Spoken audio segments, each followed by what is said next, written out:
My son charged me $5,000 a month in rent. I was working 3 jobs while he and my daughter-in-law relaxed. One night, I broke a plate and she screamed, "You're a useless old woman." In that moment, I decided to abandon them. I'm glad to have you here. Follow my story until the end and comment the city you're watching from, so I can see how far my story has reached. My name is Della, and at 63, I thought I knew what exhaustion felt like. I was wrong. The alarm buzzed at 4:30 a.m., just like every morning for the past 8 months. My joints protested as I rolled out of the narrow twin bed in what used to be Randall's childhood room. The irony wasn't lost on me. Sleeping in my son's old bed while he and his wife Ophelia occupied the master suite of the house I'd been paying for.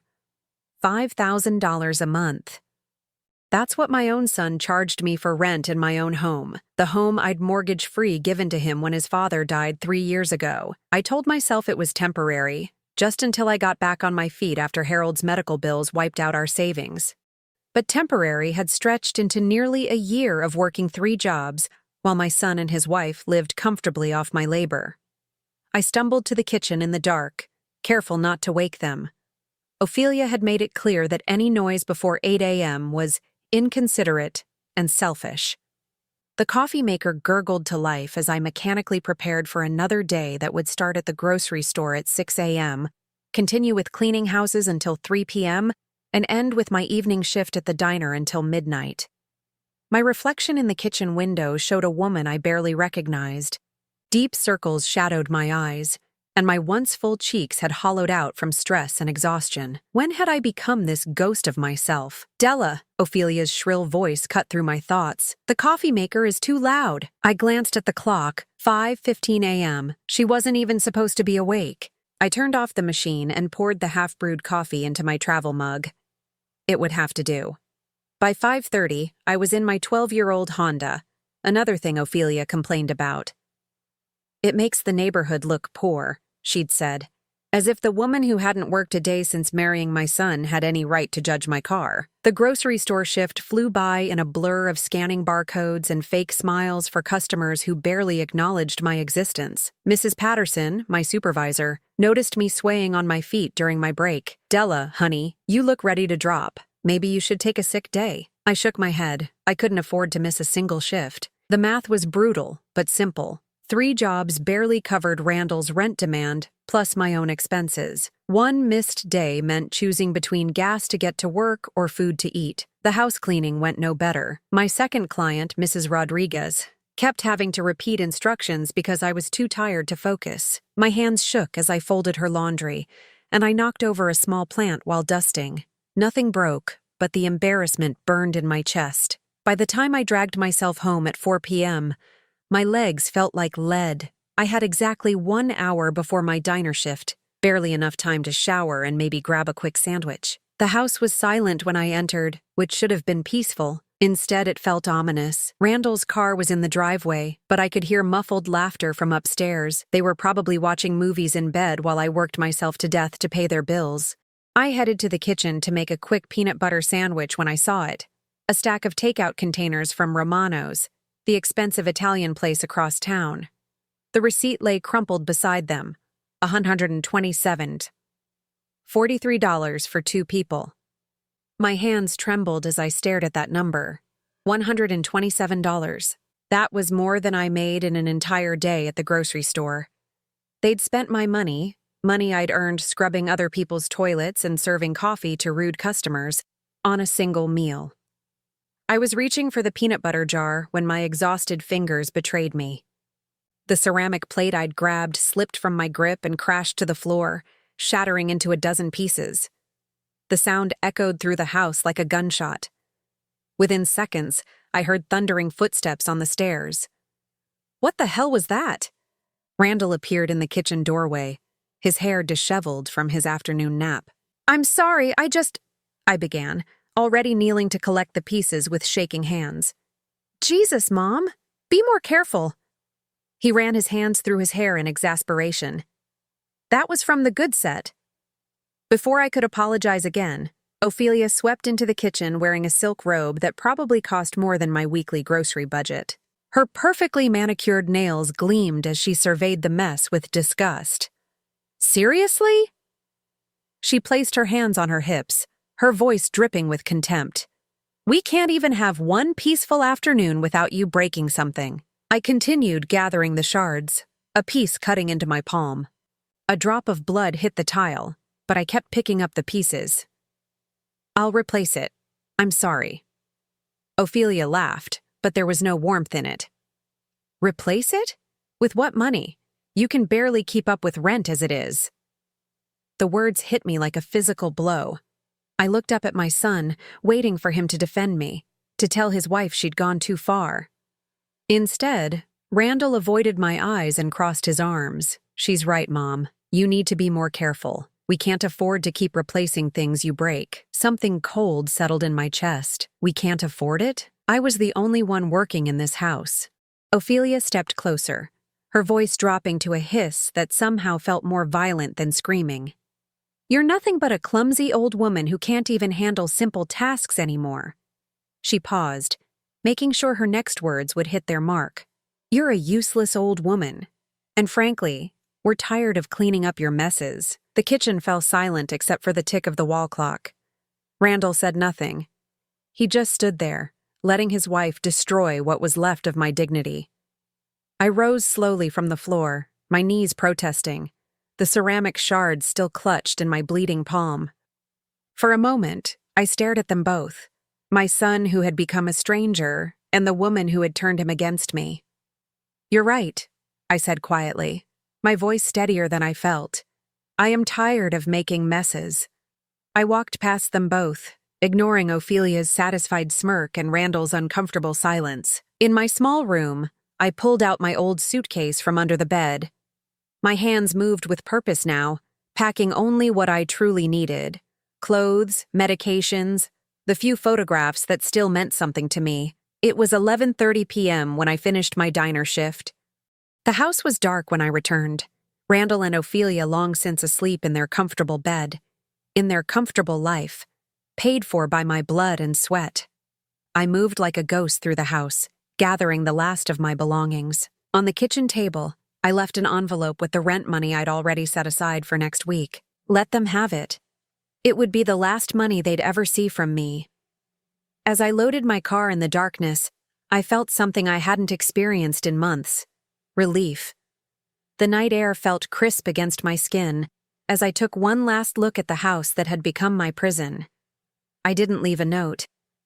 What was there to say to people who saw me as nothing more than a source of income? Instead, I simply drove away, leaving behind the son who had forgotten how to love me and the life that had nearly killed me. For the first time in 8 months, I was going somewhere Ophelia's voice couldn't reach me. The motel room smelled of industrial disinfectant and decades of other people's troubles, but to me, it felt like freedom. I sat on the edge of the bed at 2 a.m., still in my diner uniform, staring at the phone number I'd written on a napkin 3 weeks ago. Margaret from the diner had mentioned her friend's mother-in-law had a small apartment for rent. Clean, quiet, and the landlord doesn't ask too many questions if you pay on time, she'd said. At the time, I'd tucked the information away, not daring to hope I'd ever have the courage to use it. But courage, I was learning, sometimes looks like desperation wearing a brave face. I dialed the number, praying someone would answer at this ungodly hour. On the 4th ring, a gruff voice picked up. Yeah? Hi.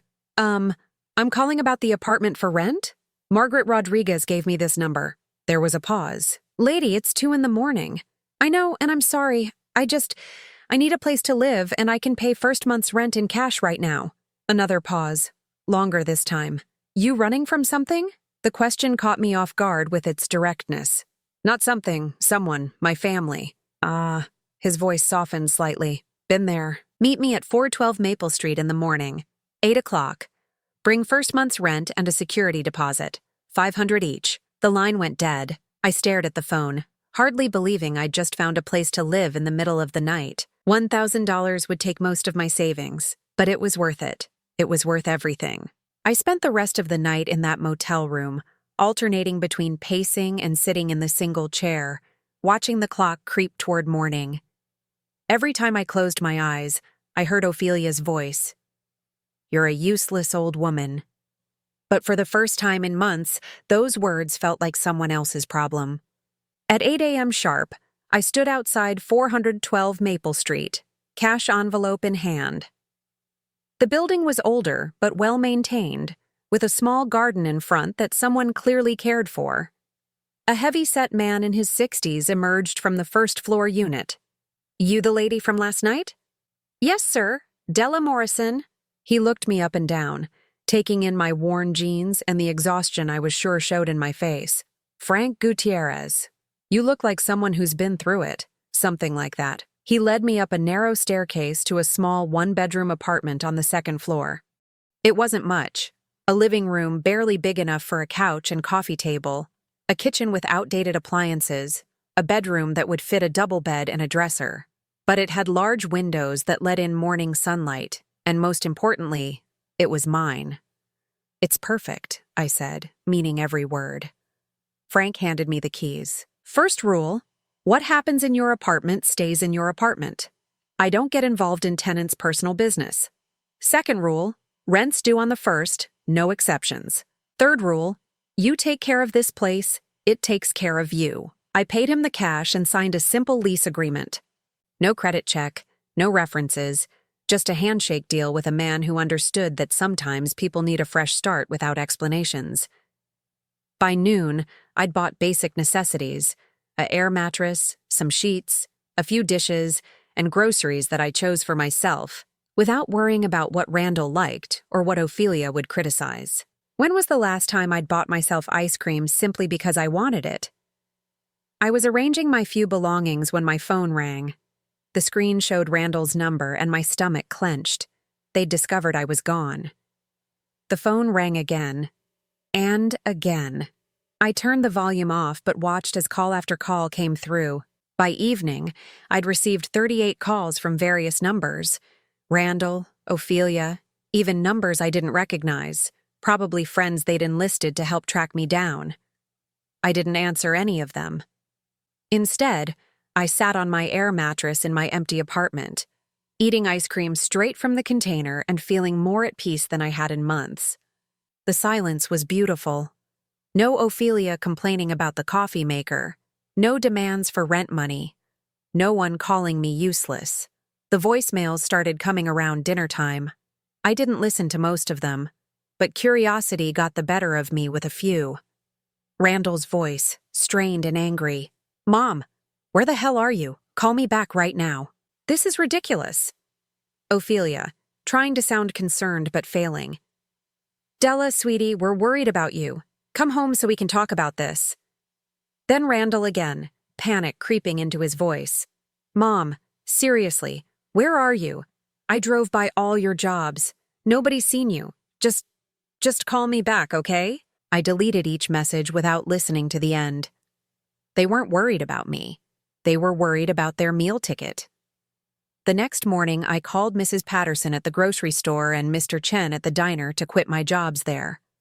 I'd keep the house cleaning business since I could set my own schedule, and the work was manageable for someone my age. For the first time in months, I wouldn't have to wake up at 4:30 a.m. Around noon, as I was hanging some curtains I'd found at a thrift store, I heard heavy footsteps on the stairs. My heart rate spiked, but when I peeked through the peephole, it wasn't Randall. It was Frank. He knocked gently. Mrs. Morrison, you okay in there? There's been some guy driving around asking questions about new tenants. I opened the door, not bothering to hide my concern. What kind of questions? Description matches you. Says he's looking for his mother. Frank's expression was neutral, but his eyes were sharp. Told him I don't know nothing about nobody's mother, but thought you should know. Thank you, I said, meaning it more than he could know. Frank nodded and turned to leave, then paused. My own kids tried to put me in a home when my wife died, said I couldn't take care of myself. He looked back at me.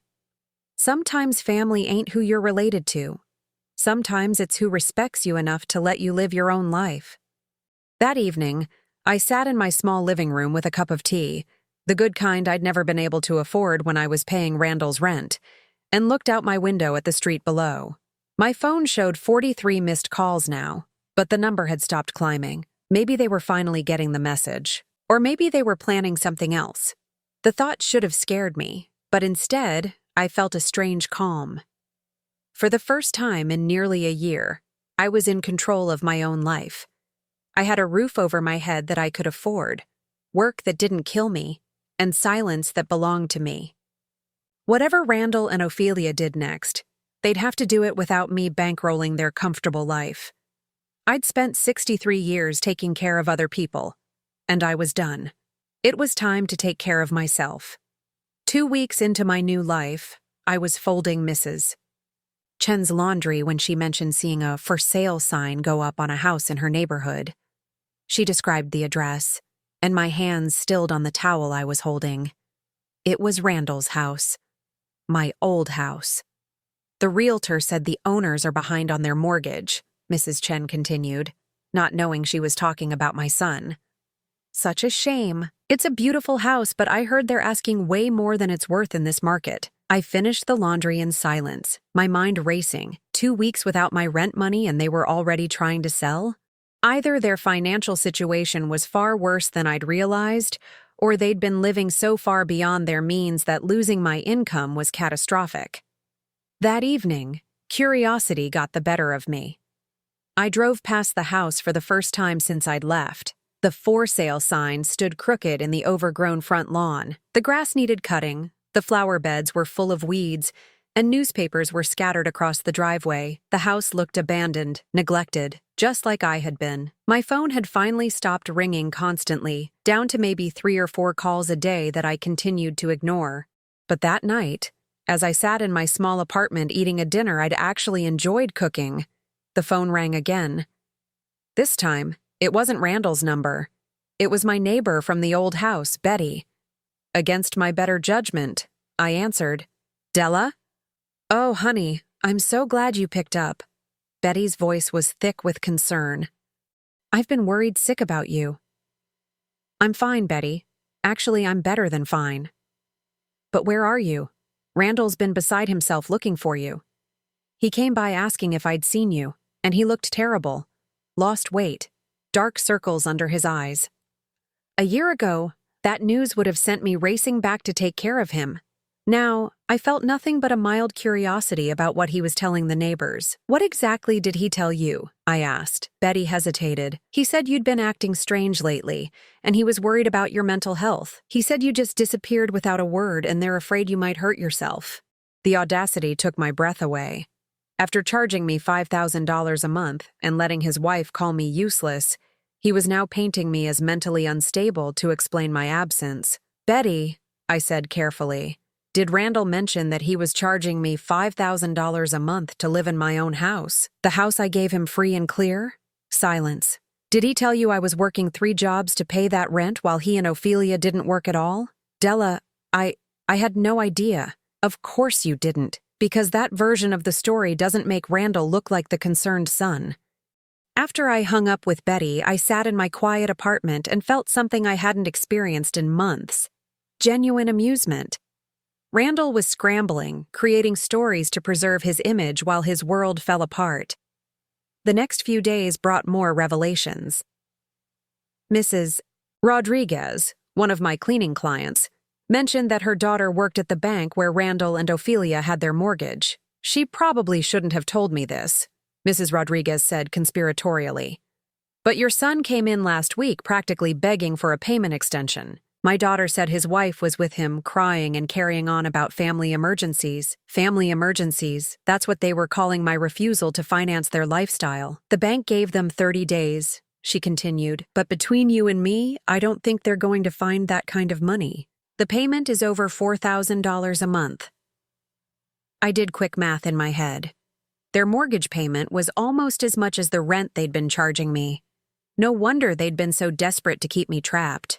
A week later, I was grocery shopping when I literally ran into Ophelia at the checkout line. She looked nothing like the perfectly put-together woman who'd called me useless. Her designer clothes were wrinkled, her hair was pulled back in a messy ponytail, and she had dark circles under her eyes that makeup couldn't quite hide. She saw me before I could escape, and her face went through a series of emotions. surprise, relief, then calculation. Della! She rushed over, suddenly all smiles and concern. We've been so worried about you. Where have you been staying? I kept loading my groceries onto the conveyor belt, not bothering to hide my irritation. Somewhere I don't have to pay $5,000 a month for the privilege of being insulted. Her face flushed. Look, maybe we all said some things we didn't mean. Randall's been sick with worry. He barely sleeps anymore. I turned to face her fully, noting how she avoided eye contact. Is that before or after you put the house up for sale? She opened her mouth, then closed it. Who told you about that? Word gets around, especially when you're asking twice what the house is worth. Ophelia's mask slipped completely. The fake concern disappeared, replaced by the cold desperation I recognized from our last encounter. You can't just abandon your family over one little argument, she hissed, glancing around to make sure no one was listening. Randall is your son. You have responsibilities. You're right, I said calmly. I do have responsibilities. To myself.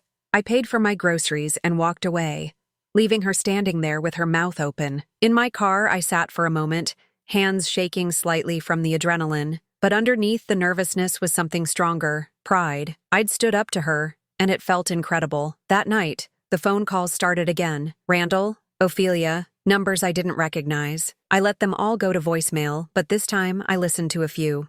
Randall's voice was different now, less angry, more pleading. Mom, please, we need to talk.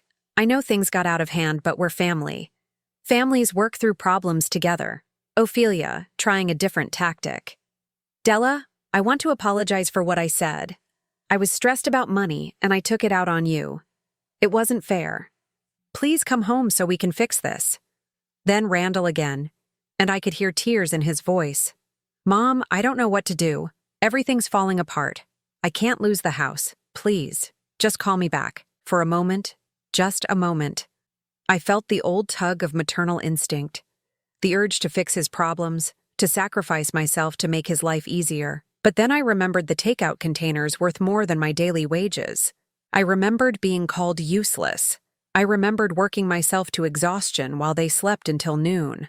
I deleted the messages and made myself a cup of tea. 2 days later, Frank knocked on my door with a concerned expression. Mrs. Morrison, that son of yours was here again. This time he had some woman with him, crying and carrying on. They wanted to know which apartment you were in. My stomach tightened. Did you tell them? Hell no. Told them the same thing I told them before. I don't know nothing about nobody. But they're getting more desperate. The woman was talking about calling the police, saying you might be having some kind of breakdown. I sank into my chair, suddenly exhausted. They're trying to make me sound crazy, so people will force me to go back. Frank nodded grimly. Seen it before. Family members who don't like it when someone stops enabling their bad behavior. They'll try anything to get their cash cow back. That phrase hit me like a cold slap. Cash cow. That's exactly what I'd been to them. Not a mother, not a family member, just a source of money that had suddenly dried up. What should I do? I asked. Frank thought for a moment. You got any proof of what they were doing to you? Documentation? I nodded, thinking of the bank statements showing my rent payments, the records of my 3 jobs, the receipts for things I'd bought for their house. Keep all that safe, he said.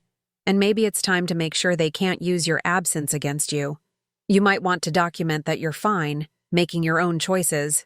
That evening, I sat down and wrote a letter, not to Randall or Ophelia, but to Betty and a few other neighbors who knew me well. I explained my situation clearly and calmly, providing my new address and phone number, and asked them to serve as witnesses that I was safe and mentally competent.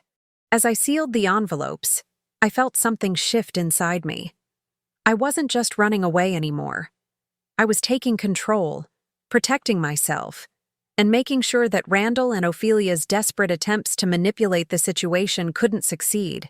They wanted to paint me as a confused old woman who needed to be rescued from herself. Instead, I was going to prove that I was exactly where I belonged, free from their manipulation and finally living for myself.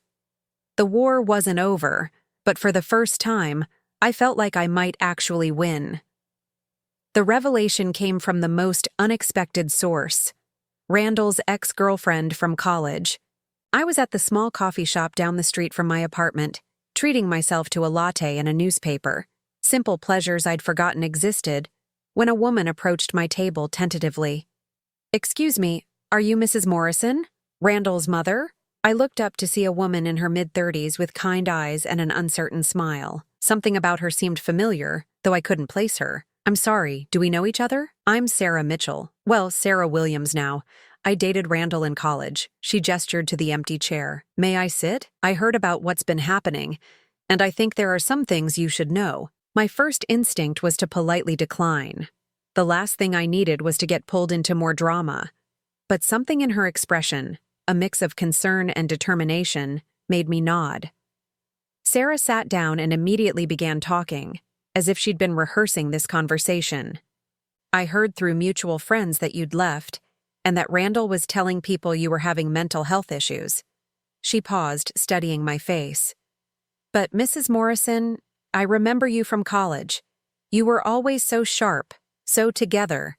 That's not the story that makes sense to me." "What story does make sense to you?" Sarah took a deep breath. "The story where Randall learned to manipulate the people who love him to get what he wants. Because that's exactly what he did to me." Over the next hour, Sarah told me things about my son that made my blood run cold.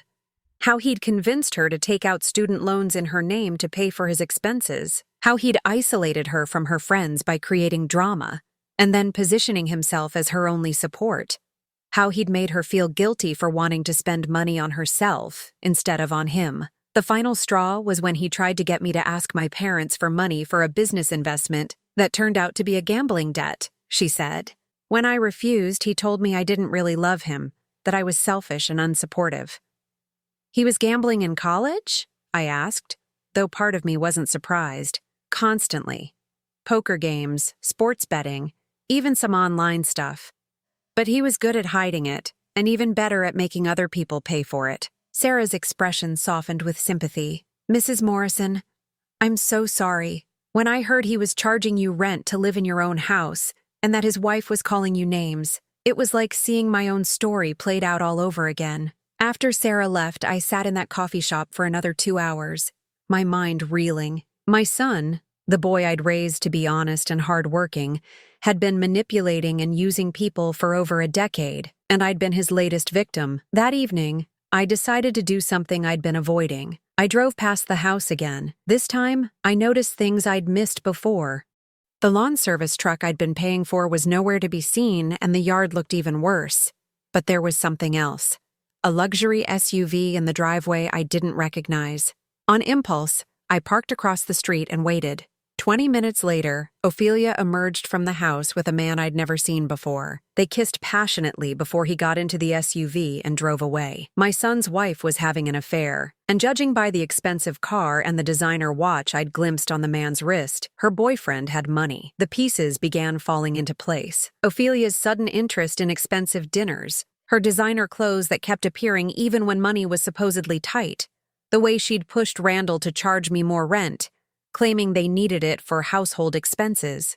I sat in my car, watching the house where I'd been so miserable, and felt something unexpected. Pity, not for myself, but for Randall. His wife was cheating on him, his financial house of cards was collapsing, and he was too deep in his own problems to see any of it clearly. The next day, I did something I hadn't done in years. I called my sister Margaret in Phoenix. "Della, oh my God, I've been wondering how you've been. It's been what, 2 years since we talked?" Something like that. I'd been too ashamed to stay in touch with my family while I was being financially drained by my son. "Margaret, I need to ask you something, and I need you to be honest. When Randall was younger, did you ever notice anything concerning about his behavior?" There was a long pause. "Della, honey, why are you asking?" "Please, it's important." Margaret sighed. "You want the truth?" "Yes. I always thought there was something off about how he treated you. Even as a teenager, he seemed to know exactly how to make you feel guilty to get what he wanted. And the way he talked about money like everyone owed him something. Why didn't you ever say anything?" "Because you were so proud of him, and he was your only child. I figured it wasn't my place." "But Della, some of the things he said to you at family gatherings, they made me uncomfortable. After we hung up, I realized that people had been seeing the problem for years, but I'd been too close to it, too invested in being a good mother, to recognize that my son was using my love against me. That afternoon, I was cleaning Mrs. Patterson's house when she mentioned that her grandson worked at the casino on the other side of town. He was telling me about some regular customers who come in and lose thousands every week, she said while I vacuumed her living room. One couple in particular, he described them, and I swear it sounded like that young man who's been driving around asking people about his missing mother. My hands stilled on the vacuum handle. What did he say about them? Well, the man plays poker mostly, loses big consistently. But here's the strange part. When he wins, it's the woman who collects the money, and she never sticks around to watch him play. My grandson thinks she's using the husband's gambling as a way to launder money from somewhere else. The vacuum suddenly felt heavy in my hands. Ophelia wasn't just cheating on Randall. She was using his gambling addiction as a front for something else entirely. Whether it was money from her affair or some other scheme, she was playing a much more complex game than I'd realized. That evening, I made a decision that felt both terrifying and liberating. I called Betty, my old neighbor. Betty, it's Della. I need to ask you to do something for me, and I need you to not ask questions. Of course, honey. What do you need? I need you to keep an eye on my old house. If you see Randall leave alone, without Ophelia, I need you to call me immediately. Della, what's going on? I can't explain everything right now, but Randall is in more trouble than he knows, and I think it's time someone told him the truth about his wife. 3 days later, Betty called. Randall had just left alone, looking haggard and defeated. She'd overheard him on the phone in his driveway, and it sounded like he was begging someone for a loan extension. I drove to the house, my heart pounding. I'd avoided this confrontation for over a month, but I couldn't let my son destroy himself completely, even if he'd been willing to let me destroy myself for his benefit. I knocked on the door, and when Ophelia answered, her face went through a range of emotions: surprise, calculation, then false relief. Della, thank God you're okay. Randall's been so worried. Where is he? He had to run some errands. But come in, please. We have so much to talk about. I stepped into the house that used to be my home, noting how different it felt. The expensive furniture I'd helped pay for was still there, but there was an emptiness to the place, a sense of things falling apart beneath the surface. Can I get you some coffee? Ophelia asked, switching to her most charming voice. I know about Marcus. Her face went completely white. I don't know what you're talking about. The man with the expensive SUV who was here 3 nights ago? The one you kissed in the driveway while your husband was probably at the casino losing money you need for the mortgage. Ophelia's mask finally slipped completely. Gone was any pretense of caring about family or being worried about my well-being. What remained was cold calculation and barely controlled panic. How long have you been watching us? Long enough to know that you've been using my son's gambling addiction to cover up your affair, and probably to move money around from your boyfriend. Ophelia sat down heavily, suddenly looking much older than her 32 years. You don't understand the situation. Then explain it to me. For a moment, I thought she might actually tell me the truth, but then her expression hardened, and I saw the woman who had called me useless, who had made my life a living hell while I paid for her comfort. You want to know the truth, Della? Fine. Yes, I'm seeing Marcus. Yes, he has money. And yes, he's been helping us with some expenses. But you know what else is true? Your son is a compulsive gambler who's been lying to you for years about how bad his debts are. The words hit me like physical blows, but I kept my expression neutral. Randall owes money to people who don't accept payment plans, she continued viciously. The house is just the beginning. If we don't figure something out soon, we're going to lose everything, and it might not be safe for any of us. And you thought the solution was to bleed me dry? You're his mother. You're supposed to take care of your children. I stood up, feeling calmer than I had in months. No, Ophelia, I'm supposed to love my children. I'm not supposed to enable them to destroy themselves and take me down with them. I walked toward the door, but turned back one more time. When Randall gets home, tell him his mother loves him, but tell him that if he wants my help, he needs to get help first. Real help. And he needs to decide whether he wants to save his marriage to you or save himself, because he can't do both. I left her sitting there in the house I'd paid for, surrounded by the expensive things my money had bought, finally understanding that her meal ticket was never coming back. Randall appeared at my apartment door at 6:30 a.m. on a Tuesday, looking like he hadn't slept in weeks.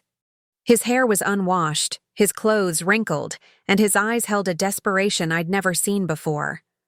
When I opened the door, he nearly collapsed against the frame. "Mom," he said, his voice breaking on the single word. I stood there for a long moment, taking in the sight of my son, really looking at him for the first time in months. Beneath the stubble and exhaustion, I could see the boy I'd raised, but also something else. The hollow look of someone who'd finally hit rock bottom. "How did you find me?" "It doesn't matter." He ran his hands through his greasy hair. "Mom, I need to talk to you. Please." Every instinct I'd developed over the past 6 weeks told me to close the door. I'd worked too hard for my peace of mind to let him destroy it in one conversation. But something in his posture, the way his shoulders sagged, the tremor in his hands, made me step aside. "You have 10 minutes. He shuffled into my small living room, his eyes taking in the modest space. I saw him notice the single coffee cup on my table, the book I'd been reading, the small plant I'd bought myself the week before. It was the first time he'd seen me living for myself instead of for him. "This is where you've been?" he asked, sitting heavily on my second-hand couch. "This is where I live now. There's a difference." Randall looked around again, and I could see him trying to process the reality of my new life. No expensive furniture bought with money I couldn't afford. No stress about making rent payments that left me choosing between food and gas. Just a small, peaceful space that belonged entirely to me. "Mom, I'm sorry." The words came out in a rush. "I'm sorry about the rent, about Ophelia, about everything. I know we treated you badly, and I know you have every right to hate me." I sat down across from him, keeping my voice steady. "I don't hate you, Randall, but I also don't trust you." He flinched as if I'd slapped him. "I deserve that." "Yes, you do." For several minutes, we sat in silence. I could hear the coffee maker gurgling in the kitchen, the sound of morning traffic outside my windows, the normal sounds of a life that didn't revolve around crisis and manipulation. "Ophelia told me about your conversation yesterday," he finally said. "Did she tell you all of it?" Randall's jaw tightened. "She told me you know about Marcus.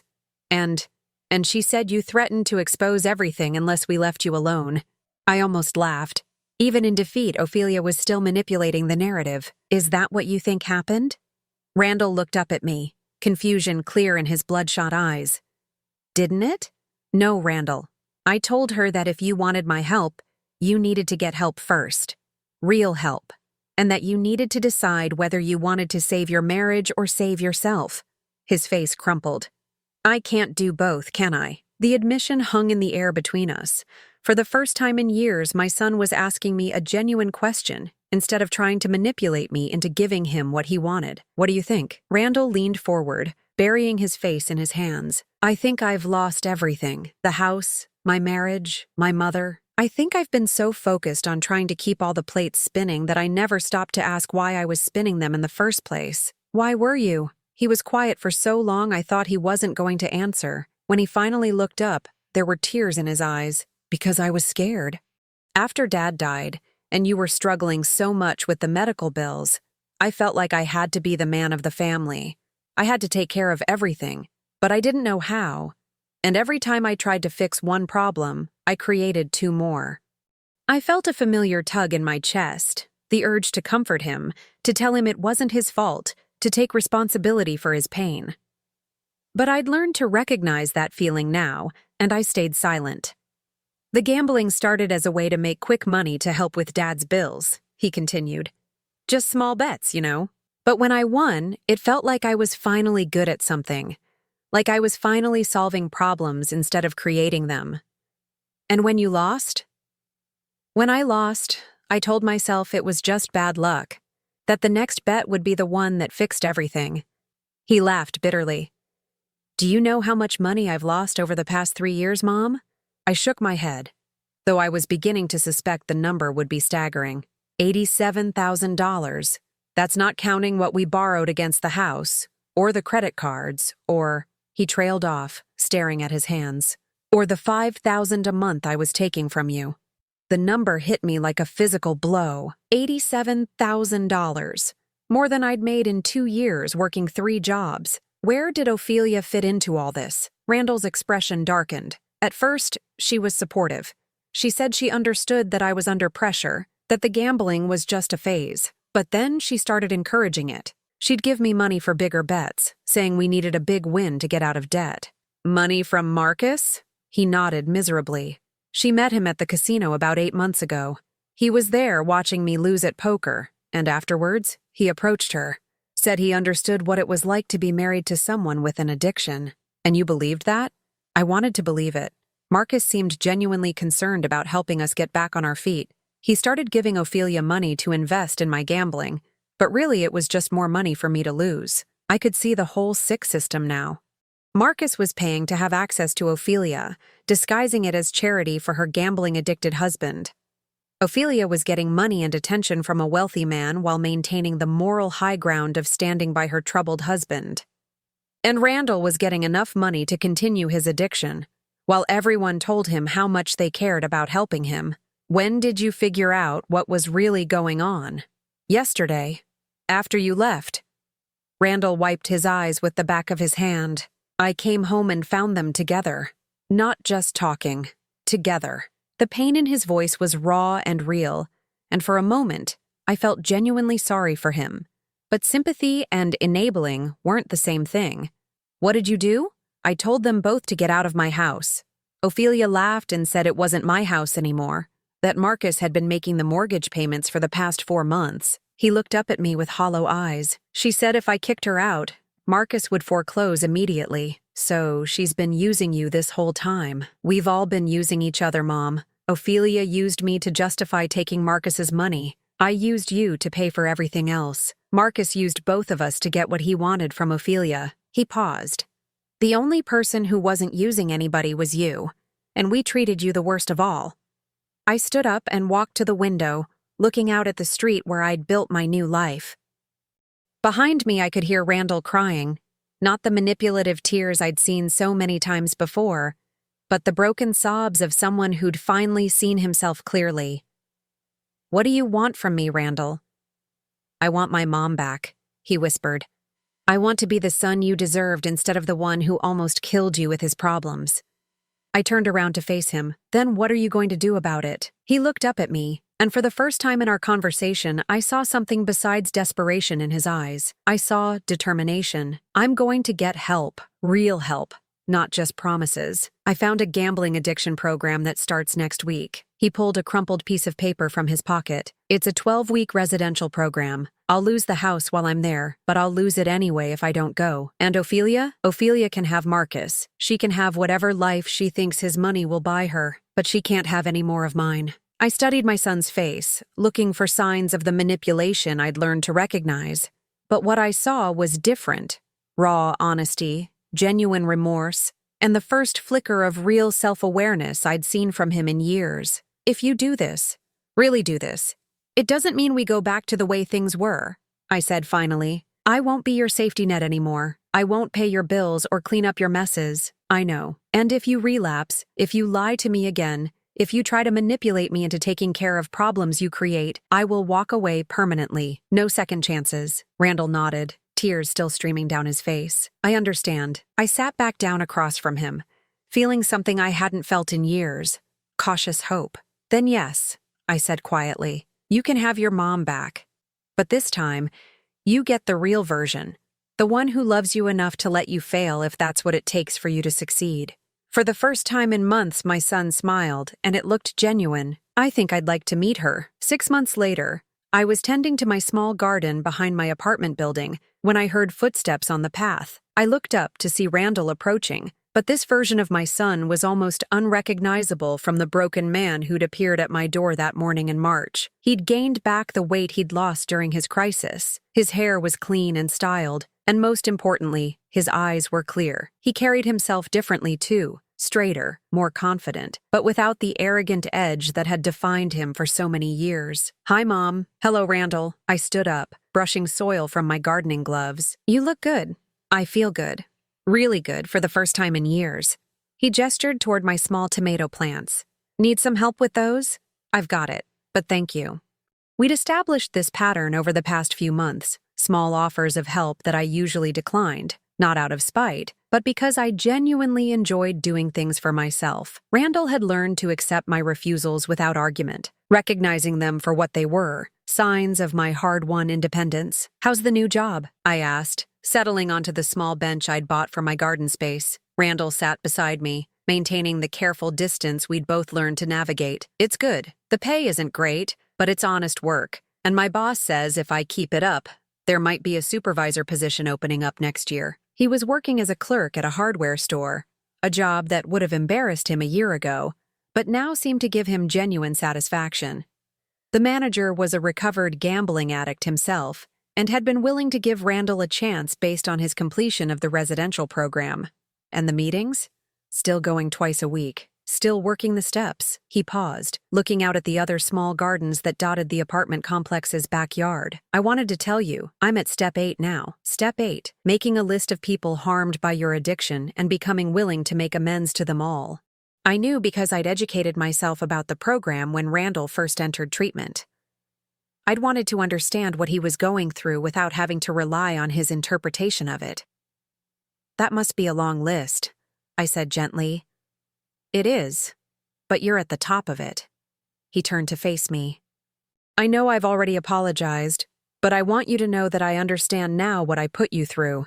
Not just the money, but the way I made you feel like you didn't matter, like your only value was what you could do for me. I nodded, feeling the familiar tightness in my chest that came whenever we talked about those dark months. I appreciate that. The counselor says that making amends isn't just about saying sorry. It's about changing behavior and accepting that some relationships might never be the same. He paused. I want you to know that I understand if you can never fully trust me again.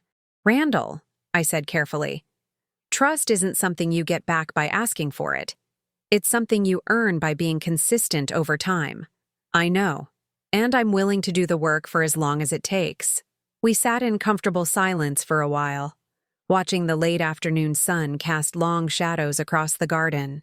It struck me how different this conversation was from the desperate, manipulative encounters we'd had for so many years. There was no urgency, no hidden agenda, no attempt to extract something from me. Can I ask you something? Randall said eventually. Of course. Are you happy? Really happy, not just relieved to be away from all the chaos? I considered the question seriously. 6 months ago, I would have said I was grateful, or peaceful, or free. But happiness? That had seemed like too much to ask for. Yes, I said, surprised by how easily the word came. I am happy. Good. He smiled, and it was the genuine expression I remembered from his childhood. You deserve to be happy. As if on cue, my phone buzzed with a text message. I glanced at it and couldn't help but smile. What is it? Randall asked, noticing my expression. Remember Frank, my landlord? His daughter just had a baby and he's asking if I want to see pictures. You've become close with your landlord? I showed him the photos of a tiny, wrinkled newborn with a shock of dark hair. Frank's become a good friend. He's teaching me how to grow vegetables, and I help him with his computer when he needs to video chat with his grandchildren. It was more than that, though I didn't say so. Frank and I had developed the kind of easy companionship that I'd never thought possible at my age. We weren't romantic. We were both too set in our ways for that. But we were genuine friends who looked out for each other without keeping score. I'm glad you have that, Randall said. And I could tell he meant it. You were alone too much when you were taking care of me. I was alone even when I was with you, I said without thinking, then immediately regretted the harshness of it. But Randall just nodded. Yeah, I know. I'm sorry for that too. My phone buzzed again, this time with a call. The screen showed Sarah Williams, Randall's ex-girlfriend who'd helped me understand the pattern of his manipulation. I should take this, I said, standing up. Sarah? Hi, honey. Della? I hope I'm not interrupting anything. I just wanted to let you know that I got the job. Sarah had been applying for teaching positions after finishing her master's degree, something she'd put on hold during her relationship with Randall, and had only recently found the courage to pursue again. That's wonderful. Which school? The elementary school near downtown, 3rd grade. I start in the fall.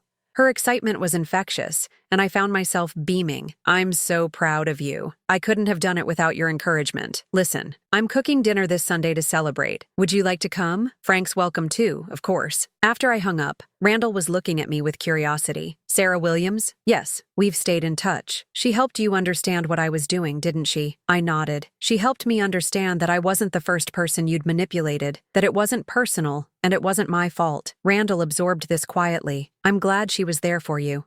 I'm glad you have people who care about you for who you are, not what you can do for them." As the sun began to set, Randall stood to leave. We'd established this routine too. Regular visits that had defined endpoints. No lingering. No attempts to extend the time together beyond what felt natural. "Mom, before I go, I wanted to tell you something." I drove past the old house last week. My stomach tightened slightly. The house had been sold at auction 4 months ago, with Randall receiving nothing after the mortgage and various debts were paid off. How did that feel? Sad, but not in the way I expected. I wasn't sad about losing the house. I was sad about all the time I wasted there, all the opportunities I threw away to be the kind of son you deserved. He paused, seeming to gather his thoughts. "But you know what I realized? Losing that house was the best thing that could have happened to me. It forced me to stop pretending I could keep all the lies going forever." "And Ophelia? Still with Marcus, as far as I know. I heard through someone at the program that they moved to his place in the suburbs." Randall shrugged. "I hope she's happy. I really do. We were bad for each other, and I'm glad we're both free to figure out who we are without all that toxicity." After he left, I sat in my garden until the stars came out. My phone had a few messages. One from Margaret, my sister, updating me on her grandchildren's latest adventures. One from Mrs. Chen asking if I could come clean her house a day earlier next week. And one from Frank asking if I wanted to watch a movie with him that evening. A year ago, my phone had been a source of anxiety, constantly buzzing with demands and guilt trips from people who saw me as a solution to their problems. Now, it connected me to people who genuinely cared about my well-being. I thought about Randall's question, whether I was truly happy. The answer was more complex than a simple yes or no. I was happy, but it was a different kind of happiness than I'd expected. It wasn't the giddy joy of youth or the satisfaction of achievement. It was something quieter, but more durable. The deep contentment of finally living an authentic life. I'd spent so many years defining myself by how well I could meet other people's needs that I'd forgotten I had needs of my own. Now, at 64, I was discovering who Della Morrison actually was when she wasn't trying to be indispensable to people who took her for granted. She was someone who loved gardening and discovered she had a talent for growing things. Someone who enjoyed quiet Sunday mornings with crossword puzzles and good coffee. Someone who could laugh at movies with a friend without worrying about anyone else's reaction. Someone who deserved respect and kindness, and who was finally strong enough to walk away from situations where those things weren't offered. The house phone I'd bought for my apartment rang, interrupting my thoughts. It was Frank. "Hey, Della, I just put some popcorn in the microwave. You still up for that movie?" I looked around my small garden, at the tomatoes I'd grown myself, at the comfortable life I'd built from nothing but determination and self-respect. "I'll be right down," I said. As I gathered my gardening tools and headed inside, I thought about the woman who'd left that other house in the middle of the night 8 months ago. She'd been broken, exhausted, and desperate. She'd also been braver than she knew. That woman had saved my life. And now, finally, I was living it. Now I'm curious about you who listened to my story. What would you do if you were in my place? Have you ever been through something similar? Comment below. And meanwhile, I'm leaving on the final screen 2 other stories that are channel favorites, and they will definitely surprise you. Thank you for watching until here.